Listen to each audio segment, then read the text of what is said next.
தயாரிப்பாளர்கள் சங்கத்துக்கும், நடிகர்கள் சங்கத்துக்கும் நடுவுல ஒரு பெரிய போரே போயிட்டுருக்கு போல. ஏன்னா, தயாரிப்பாளர்கள் சங்கத்தில ஸ்ட்ரிக்ட்டா இப்போ ஒரு விஷயத்த வந்து சொல்லியிருக்காங்க.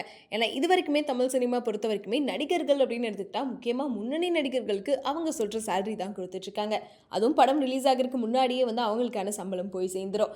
அப்படி இருக்கப்போ நெறைய சின்ன படங்களும் சரி, பெரிய படங்களும் சரி, படம் ரிலீஸ் ஆனதுக்கப்புறம் அந்த படத்துக்கு எந்த அளவுக்கு லாபம் வருது அப்படின்னே தெரியாம, முன்னாடியே நாங்க இந்த காச குடுத்துர்றோம். ஸோ படம் வெற்றி அடைஞ்சா பிரச்சனை இல்ல. ஆனா, ஒரு வேள படம் தோல்வி அடைஞ்சிருச்சு அப்படின்னா எங்களுக்கு தான் நஷ்டம். ஆனா நடிகர்கள் வந்து அடுத்த படத்தை தேடி போயிடுறாங்க. அடுத்தடுத்து அவங்க நடிக்க ஆரம்பிச்சிடுறாங்க. அவங்களுக்கு லாபம் தான் அப்படின்னு சொல்லிட்டு தயாரிப்பாளர்கள் சங்கம் இந்த ஒரு குற்றச்சாட்டை வச்சிருக்காங்க. ஏன்னா தெலுங்கு சினிமாவா இருக்கட்டும், மற்ற இடங்கள்ல வந்து என்ன பண்றாங்கன்னா, நடிகர்கள் வந்து படம் ரிலீஸ் ஆனதுக்கு அப்புறம் தான் அவங்களுக்கான சேலரியை வந்து கொடுக்குறாங்க. பிகாஸ் அதுல வரக்கூடிய இந்த லாபம் நஷ்டத்தெல்லாம் பார்த்து எந்த அளவுக்கு லாபம் வந்திருக்கோ அதை தான் பிரிச்சு எல்லாருமே எடுத்துக்கிறாங்களாம். அந்த ஒரு விஷயத்த இங்க வந்து தமிழ் சினிமால கொண்டு வரணும் அப்படின்னு சொல்லிட்டு தயாரிப்பாளர்கள் சங்கம் இப்போ வந்து ரொம்ப தீவிரமான ஒரு முடிவை தான் எடுத்திருந்தாங்க.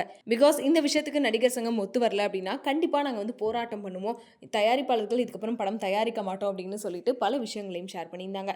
மே 2 இதுக்கான வந்து ஒரு சாம்பிள் அப்படின்ற மாதிரி ஒரு போராட்டமும் வந்து நடத்தியிருந்தாங்க. இதை தொடர்ந்து நடிகர் சங்கம் என்ன சொல்ல போறாங்க அப்படின்ற ஒரு எதிர்பார்ப்பு எல்லாத்து மத்தியிலும் இருந்துச்சு. ஏன்னா மற்ற இடங்கள்ல வந்து இந்த மாதிரி ஒரு விஷயத்தை கடைபிடிச்சிட்டு வராங்க, தெலுங்கு சினிமா அதை ஃபாலோ பண்றாங்க அப்படின்றப்போ தமிழ் சினிமாவும் இதே ஃபாலோ பண்ணாங்க அப்படின்னா தயாரிப்பாளர்களுக்கும் லாபம் கிடைக்கும். ஸோ ரெண்டு பேருமே நல்லா வாழலாம். அதை விட்டுட்டு தயாரிப்பாளர்கள் மட்டுமே நஷ்டத்தில் இருக்காங்க, நடிகர்கள் எல்லாருமே அதுக்கப்புறம் அதை கண்டுக்க கூட மாட்டாங்க அப்படின்னு சொல்லிட்டு பல குற்றச்சாட்டுக்களை பல நாளாவே சொல்லிட்டு தான் வராங்க.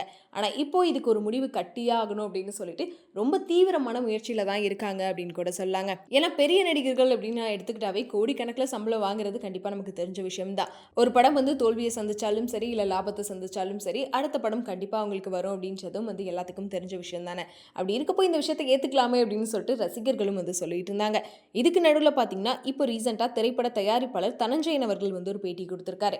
அவர் என்ன சொல்லியிருந்தாருன்னா, தேர்தல் முடிவுகள் வெளியானதுக்கு அப்புறமா நடிகர் சங்கம் வந்து பேச்சுவார்த்தைக்கு வரதா சொல்லியிருக்காங்க. வர மே 6ஆம் தேதி வந்து பேச்சுவார்த்தையை நடத்தி முடிவு வந்து எடுக்கப்படும். தயாரிப்பாளர்களாக நாங்க வந்து லாபத்தோட அடிப்படையில் தான் சம்பளம் அப்படின்றதுல ரொம்ப உறுதியா இருக்கும். ஏன்னா தெலுங்கு சினிமாலெல்லாம் வந்து இந்த ஒரு ப்ராசஸ்ல தான் நடிகர்களுக்கு சம்பளம் கொடுத்துட்டு இருக்காங்க. அந்த ஒரு ப்ராசஸ்ல தான் வந்து சம்பளம் கொடுத்துட்டு இருக்காங்க. இதை நடிகர் சங்கம் ஏத்துக்கல அப்படின்னா எந்த நடிகர்லாம் இதை ஏத்துக்கலையோ அவங்களோட படங்களை நாங்க வந்து தயாரிக்க மாட்டோம் அப்படின்ற ஒரு முடிவை தான் வந்து எடுத்திருக்காங்களாம். ஒரு படம் தயாரிச்சு வெளியானதுக்கு அப்புறமா அதுல வர லாபத்தை வந்து ஷேர் பண்ணிக்கிறதுல தான் எல்லாத்துக்குமே வந்து பலன் இருக்கு அப்படின்ற மாதிரியும் தனஞ்சயன் அவர்கள் வந்து சொல்லியிருக்காரு. அது மட்டும் இல்லாமல் இப்போ ரீசெண்டாக பார்த்தீங்கன்னா மே 2 நடந்த இந்த போராட்டத்திலே நிறைய படங்கள் பாதிக்கப்பட்டிருக்கு. முக்கியமாக பெரிய நடிகர்களான சூர்யா அவர்களோட படம், எஸ்டிஆர் அவர்களோட படம், அதுக்கப்புறம் வந்து நம்ம ரஜினி அவர்கள் படம் அப்படின்னு சொல்லிட்டு தொடர்ந்து இப்போ பெரிய படங்கள் எல்லாமே வந்து ஒரு சிக்கல்ல தான் மாட்டிட்டு இருக்கு அப்படின்றதும் வந்து உறுதியாயிருக்கு.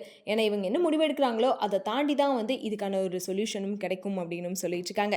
ஏன்னா ஆல்ரெடி பார்த்தீங்கன்னா நிறைய முன்னணி நடிகர்களோட படங்களுக்கு ப்ரொடியூசர் கிடைக்காம தேடிட்டு இருக்காங்க அப்படின்றதையும் ரீசெண்ட் டைம்ஸ்ல நம்ம கேள்விப்பட்டிருப்போம். நம்ம அஜித் அவர்களோட படங்களுக்கே வந்து டைரக்ட் பண்ண நிறைய டேரக்டர்ஸ் இருக்காங்க, ஆனால் வந்து அதை ப்ரொடியூஸ் பண்ண ப்ரொடியூசர் இல்லை அப்படின்ற மாதிரி சொல்லியிருந்தாங்க. இதுக்கு நடுவில் இவ்வளோ பெரிய ஒரு போராட்டம் நடந்துட்டு இருக்கு. ஸோ இதுக்கு வந்து பேச்சுவார்த்தைக்கு அவங்க ஒத்து வந்தால் தான் நெக்ஸ்ட் தமிழ் சினிமாவில் பெரிய ஹீரோஸோட படமே வரும் அப்படின்ற ஒரு நிலை தான் இப்போ போயிட்டு இருக்கு. இது வந்து மே 6 என்ன பேசுகிறாங்க, பேசி முடிச்சதுக்கப்புறம் என்ன முடிவெடுக்க போகிறாங்க அப்படின்றதெல்லாம் வெயிட் பண்ணி பார்க்கலாம். ஸோ தயாரிப்பாளர்கள் எடுத்த இந்த ஒரு டிசிஷன் பற்றி நீங்கள் என்ன நினைக்கிறீங்க அப்படின்றத மறக்காமல் கமெண்ட்ல சொல்லிடுங்க.